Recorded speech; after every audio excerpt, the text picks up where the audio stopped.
Okay, hello. My name is Dr. Marc Beainy, and I'll be providing an overview about job descriptions. So, the power of clear job descriptions. Unfortunately, wherever you go online, you see general job descriptions. You don't see job description that will do the job if you are an HR consultant or if you are an HR professional who is trying to write job descriptions. It is very important not to follow what is online, because online, let's take an example. There is a sales manager, okay, and we want to write a job description for him or for her. Mainly, the job description is usually it is general, like handling reports, manage a group of people. But if we look into those details, we see that to handle people, there are many tasks inside this, and this will affect us when if creating it in the wrong way. So a job description is more than just a list of duties. It is a foundation of effective HR management.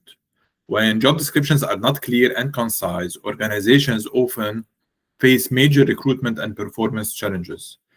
Let's break down why they matter so much and how they impact the recruitment process and appraisals. So first, job descriptions and recruitment. A poorly defined job description can create confusion for both recruiters and candidates. I'm sure you know many candidates that were hired as HR managers, and then they noticed that 90% of the tasks are for HR personnel and not manager. Why? Because there is general titles and not clear job description that define exactly what this person should be doing in this position. So if tasks and responsibilities are vague or incomplete, the wrong candidates may apply. While and not only apply, sometimes he will not be filtered correctly to be and will be in the company, and then a turnover will happen. So while qualified professionals may overlook the role altogether, this leads to wasted time, increased cost, and mismatch between employee capabilities and organizational needs. And this is again very important. Many people or consultants, when they go to provide a certain service in HR, like HR recruitment or HR development or HR consultancy, the gap is there.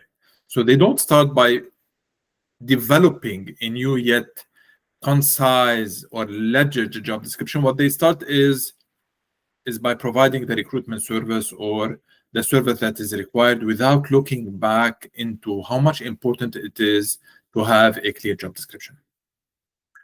So a clear job description, on the other hand, helps HR attract the right talent. And also it sets realistic expectations, define required skills, and give potential employees a transparent picture of the role before they even apply. And again, here we will have less quality employees, better than hundreds and thousands of CVs that are not good enough. Second, job descriptions and HR processes. So job descriptions also serve as a reference point for many HR processes.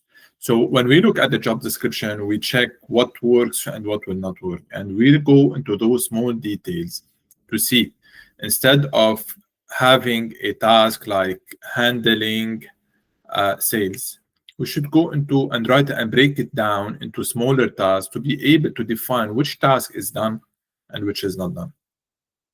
If we have a problem in doing the task, so some people might do the task but incorrectly, so the problem is with the process.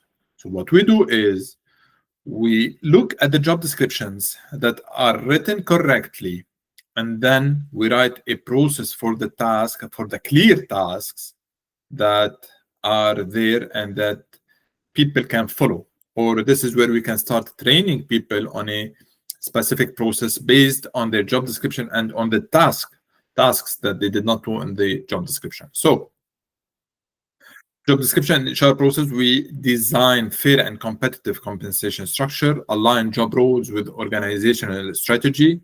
In addition to this, we identify overlaps or gaps in workflows across department. So without them, HR processes often lack consistency, which can create inefficiencies and conflicts between teams. So if I'm I'm having a general task and someone else have a general task, we are not sure exactly what we are supposed to do.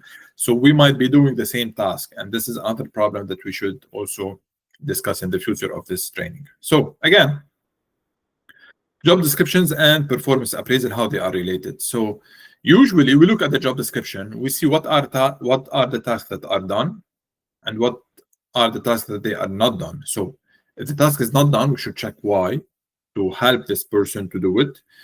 If they are done, but this person did not reach a place where he can reach his goal, so we know that he doesn't have, or she, the exact process to follow to be able to be efficient and effective. So with respect to performance appraisal, rely heavily on job descriptions. If expectations are not documented clearly, employees may feel evaluations are unfair or subjective.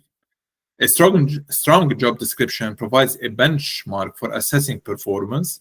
It allows managers to compare what was agreed upon with what was actually delivered, because it is writing those small details, okay, and making the appraisal process more objective and motivating for employees.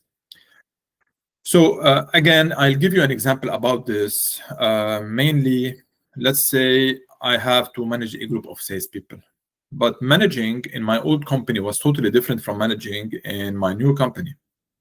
Managing people in my old company, all I have to do is check their attendance, check if they shaved on a daily basis, check if they are calling new potential clients, and so on and so forth. But in the new business, managing a group of people is to collect the reports of those employees, analyze data, and then create a new report and submit it to the upper management. So the recruiter in this case, if he or she doesn't have all of those details and the breakdown of the task that is managed group of people, he will not be able to do a correct recruitment. And even if he did, a turnover will happen.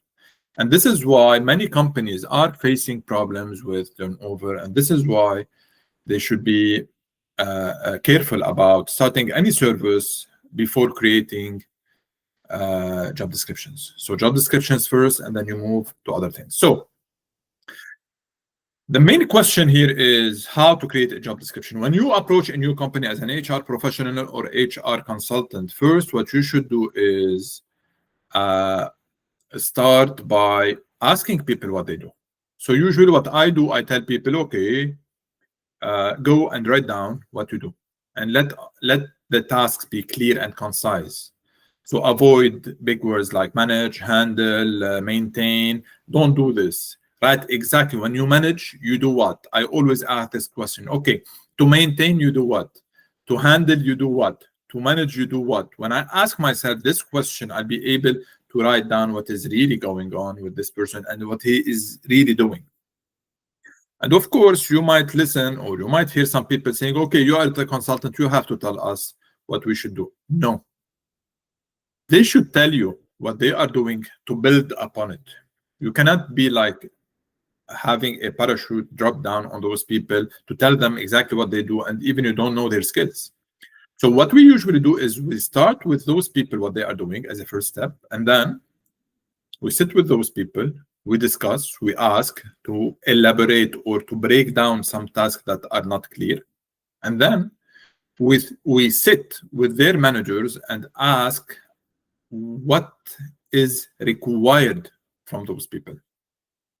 So again, I'd be able to compare, because sometimes I see people that they are working hard, but their managers are not happy, or vice versa. Sometimes they are not working hard and the manager is happy. So the case here is when they are working hard, but the manager is not happy because they are working hard, focusing on specific tasks that the manager is, and the manager is looking for other tasks and evaluating on other tasks that this person is doing. So what we do in this case, we write what this person told us, and then we ask the manager what is required from this person, and then on the paper or on your PC, write them in a different color so you can see what is the difference, what are the common things, what is still there to be done.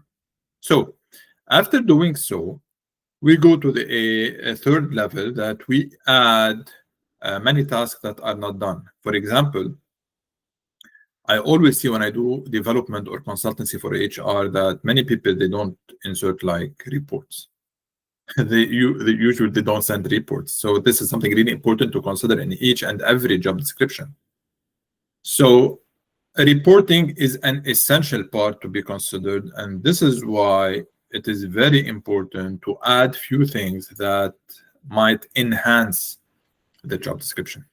So when we go into those three steps or three phases to create a job description, sitting with the employee and then sitting with the manager and then adding what should be done, I believe you'll be on the safe side to write the essentials of the tasks that in the future you will be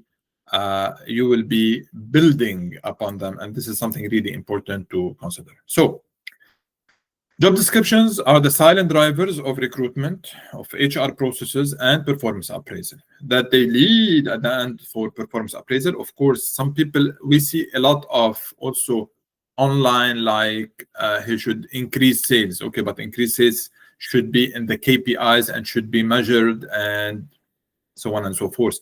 But again, this should not be in the job description. Job description should be only what to do, and be careful not to write what to do and how to do it in a job description.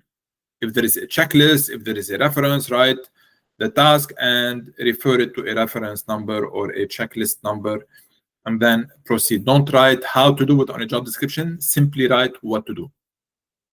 So when created properly, they save time, enhance fairness, and increase organizational efficiency. Investing efforts into crafting accurate and forward-looking job descriptions isn't just an HR task, it's a strategic necessity for business success.